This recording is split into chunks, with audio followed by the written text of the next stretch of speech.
শুভেন্দুবাবু বোধহয় এই কথাগুলো বলেছেন। মাথায় রাখতে হবে ইনি এমন একজন ব্যক্তি যিনি কিনা WBCS-এ বাংলা বাধ্যতামূলকের বিরোধিতা করেছিলেন পশ্চিমবঙ্গের মাটিতে, সেই ব্যক্তি।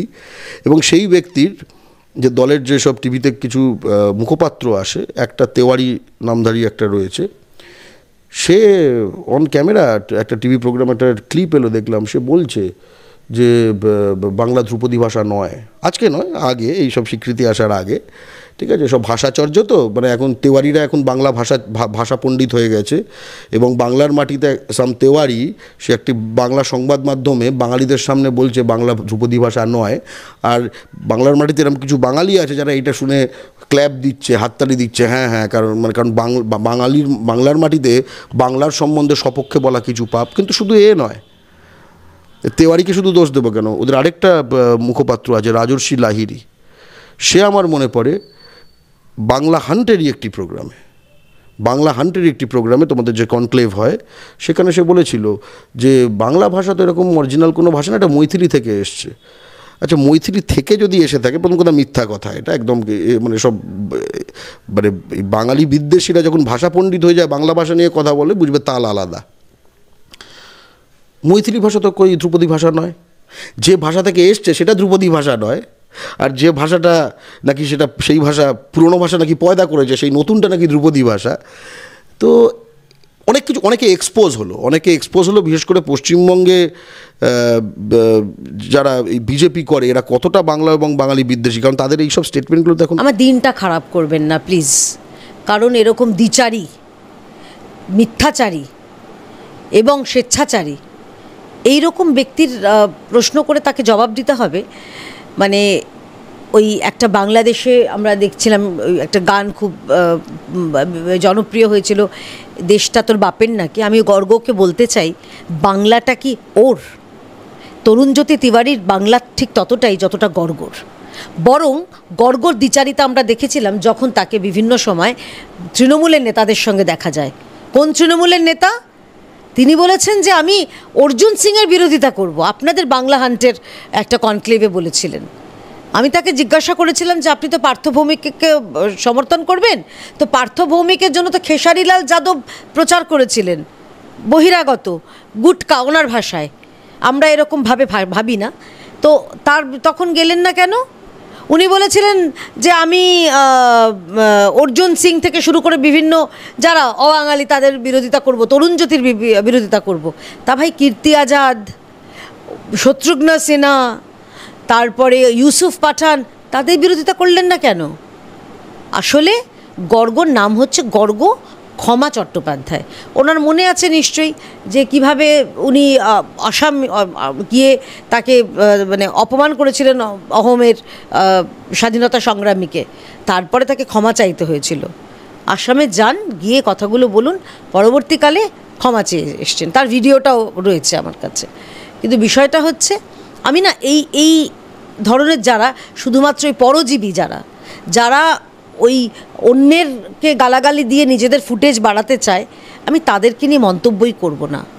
আমি বরং বলবো, মমতা বন্দ্যোপাধ্যায়কে প্রশ্ন করুন গর্গ, যে ছট পুজোয় উনি ছুটি বাড়িয়ে দিয়েছেন, উনি হিন্দিতে বক্তব্য রাখেন ঈদের দিনে, আপনারা দেখেছেন রেড রোডে, কেন মমতা বন্দ্যোপাধ্যায়কে প্রশ্ন করেননি? উনি বলেননি কেন যে আপনি হিন্দিতে কথা বলছেন কেন, বহিরাগতের ভাষায় কথা বলছেন কেন? উনি জিজ্ঞেস করেননি কেন বাংলায় কি আর আমাদের প্রার্থী ছিল না? ইউসুফ পাঠানকে আনতে হলো, কীর্তি আজাদকে আনতে হলো, শত্রুঘ্ন সিনহাকে আনতে হলো, সাগরিকা ঘোষকে আনতে হলো, তিনি দিল্লির, বাংলার তো নন। সাকেত গোখেলকে আনতে হলো, এরা কোথা থেকে উনি পাশ করেছেন?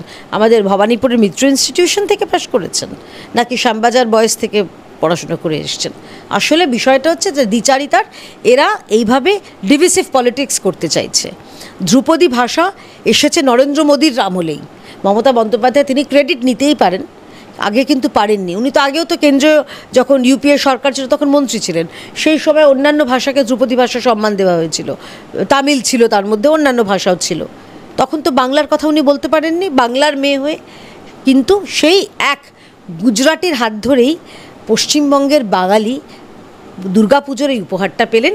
আমি মাননীয় প্রধানমন্ত্রীকে ধন্যবাদ জানাই। আর এরা সব সেপারেটিস্ট, এরা সব বিভেদকারী, কি বলছে আমার কিচ্ছু এসে যায় না। তিনি এটাও বলেছেন যে বাংলা যেমন নিজের মেয়েকে চায়, তেমনি বাংলার নিজেরই বিরোধী দল চায়। ইউপি, বিহার, দিল্লির এজেন্ট বা এদেরকে না। হ্যাঁ, আসলে তার তো এজেন্ডা এটাই, তার তো স্পষ্ট হচ্ছে বিজেপি, মানে উনি ঠিক করে দেবেন কোন দল, উনি আঞ্চলিক দলকে উনি চাইছেন, তাহলে আইএসএফ হলে ওনার ভালো হয় নাকি? কোন দলটা হলে ওনার ভালো হয়? আঞ্চলিক দল। সর্বভারতীয় দল, তাহলে কংগ্রেসও তার পছন্দের দল না হওয়াই উচিত, কারণ কংগ্রেসও সর্বভারতীয় দল। ভারতীয় জনতা পার্টিতে ওনার অ্যালার্জি, সেটাই আসল। উনি তো নাম না করে যেটা বলতে চেয়েছেন যে বিজেপিকে তার পছন্দ নয়। এবার দেখুন, শকুনের অভিশাপে গরুরও কিছু হয় না। আর এইসব এই 2 পয়সা 4 পয়সার হঠাৎ করে গজিয়ে ওঠা, যে নিজে ইংরেজিতে ছাড়া লিখতে না পারা, এইসব সেলফ ডিক্লেয়ার্ড বড় আন্দোলনকারী, এরা কি বললেন ভারতীয় জনতা পার্টিরও কিছু এসে যাবে না? ভারতীয় জনতা পার্টির যারা উচ্চ নেতৃত্ব আছে তাদেরও কিছু এসে যাবে না। বরং ওনার খুশি হওয়া দরকার যে এক গুজরাটির হাত ধরেই বাংলায় সেমিকন্ডাক্টরের শিল্প আসছে, বাংলা ধ্রুপদী ভাষা সম্মান পাচ্ছে। এই বাংলা থেকে মিঠুন চক্রবর্তীকে, দাদা সাহেব ফালকে দেওয়া হচ্ছে মিঠুন এই মোদী সরকারের আমলেই, এক গুজরাটির আমলেই। এগুলো এরা বুঝতে পারবে না, এরা তো নিজেদের এজেন্ডা নিয়ে থাকেন। তার ছবি তো দেখা যায় তৃণমূল নেতাদের সঙ্গে, বললাম আপনাদের। তো এজেন্ডাটা সবাই জেনে গেছে। এগুলোতে না শুধুমাত্র আপনাদের মতন যারা বহুল প্রচলিত মিডিয়া, তাদের ইন্টারভিউ দিয়ে নিজেকে একটু প্রাসঙ্গিক রাখা, ওই ভেসে থাকার প্রয়াস। সেমিকন্ডাক্টর নিয়ে প্রশ্ন তোলায় তিনি বলেন যে আরে বারবার আমি সিরিয়াসলি বলছি, উত্তর দেব না ভাই, কারণ আমি আমি কেন উত্তর দেব? একটা ওয়ার্থলেস লোক, যার ব্যক্তিগত জীবন, তিনি আমাকে আমার ব্যক্তিগত জীবন নিয়ে একটা মিথ্যাচার করেছিলেন এবং সোশ্যাল মিডিয়ায় খুব অসভ্যতামি করেছিলেন। কারণ এটা আমার খারাপ লাগছে ওর বাবা মায়ের জন্যে, যে কি সন্তান মানুষ করেছে। দেশের প্রধানমন্ত্রীকে যিনি নোংরা ভাষা বলতে পারেন, গালাগালি দিতে পারেন, আমি তার মন্তব্যের আমাকে জিজ্ঞেসই করবেন না, আমি উত্তর দিতে বাধ্যই নই। আমি একটু রাজনৈতিক ব্যক্তিত্বের উত্তর দিতে নিশ্চয়ই বাধ্য। যদি মমতা বন্দ্যোপাধ্যায় বা তৃণমূলের কেউ মন্তব্য করেন, আমি উত্তর দিতে বাধ্য। কোথাকার কি আমি বারবার বলছি, এই 2 আনা 4 আনার এই হঠাৎ করে গজিয়ে ওঠা নিজেদের বড় ভাবা নেতাদের আমি একদম প্রশ্নের উত্তর দেব না। আমার যদি কোনো তৃণমূলের কোনো মন্তব্য থাকে, নিশ্চয়ই আমি তাকে পলিটিক্যালি করব। তাহলে তার গর্গকে বলুন পলিটিক্যাল ময়দানে এসে পলিটিক্যালি লড়াইটা করতে। ওই মেঘনাদের মতন আড়ালে লড়াই না করলেই ভালো, কারণ মেঘনাদের কি অবস্থা হয়েছিল নিশ্চয়ই মনে আছে। আবার চট্টোপাধ্যায়, জানি না রামায়ণ আবার রামের ব্যাপার পড়েছে কিনা, কিন্তু বিষয়টা হলো তাকে পলিটিক্যালি এসে সামনে লড়াই করতে বলুন। প্রধানমন্ত্রীকে বলার নিয়ে মন্তব্য করার যে ওকে, উনি তো সেমিকন্ডাক্টর বানাম জানে না, ওর 12 পাশের সার্টিফিকেট নেই, ও সেমিকন্ডাক্টর ও সেমিকোলনের তফাৎ বোঝে না। সেই লোকটাই, যদি গর্গর কথায় সত্যি ধরে নিই, সেই লোকটাই সেমিকন্ডাক্টরের কারখানা এনেছে। সেই লোকটার আমলেই কিন্তু দেশের অর্থনীতি 11 থেকে 5 নম্বরে এসছে। তার আগে যে রোবট কন্ট্রোল অর্থনীতিবিদ ছিলেন, তিনি 11তে নিয়ে গেছিলেন। তার আন্ডারেই হচ্ছে এমন একটা মানুষ তিনি, যার আন্ডারে বাইডেন থেকে শুরু করে, পুটিন থেকে শুরু করে, যেই দুটি দেশের লড়াই হচ্ছে, ইউক্রেন এবং রাশিয়া, দুটো দেশের যে রাষ্ট্র, তাদের যে নায়ক, তারা দুজনেই প্রধানমন্ত্রীকে তারা সসম্মানে বরণ করেছেন। উনি যখন যেই দেশে গেছেন, অন্য দেশ তাদের যুদ্ধবিরতি ঘোষণা করেছেন। তো এই মানে আপনি না চাঁদে চাঁদমালায়ও তাও একটা কথা বলা যায়, কিন্তু আপনি যদি একটা ছারপোকার সঙ্গে একটা বড় মহিরুহর তুলনা করেন, তাহলে কিন্তু সিরিয়াসলি এটা আমার খারাপ লাগছে। মানে আপনিও সাংবাদিক, আমার মনে হয় আপনারও খুব কমফোর্টেবল হচ্ছেন না। সুতরাং এইগুলো বলবেন না।